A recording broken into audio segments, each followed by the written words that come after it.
ассалому алайкум дӯстони азиз, бародарон ва хоҳарони меҳрубон. Умедворам ҳар яки шумо хуб ҳастед. хеле вақт шуда буд дар бораи қурби асъори миллии хориҷӣ маълумот надода будем. имрӯз панҷшанбе 29 феврал $100 баробар ба 1095 сомонӣ ва ҳамчунин 100 евро баробар ба 1185 сомонӣ.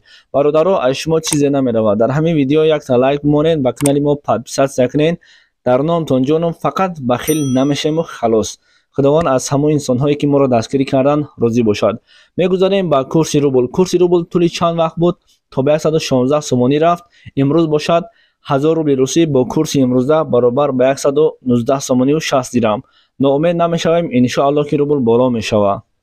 و کسانی که در جمهوری قزاقستان هستید، 1000 تنگه پول قزاقستان با کورس تاجیکستان برابر به 23 سومانی و 83 درهم را تشکیل می‌کند.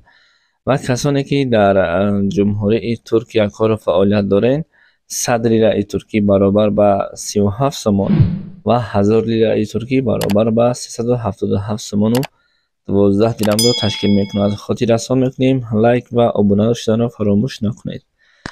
و به کسانی که پول ازبکستان لازم است وجنی باشه، 50,000 سوم ازبکستان با پول تاجیکستان 44 سومانی را تشکیل میکند.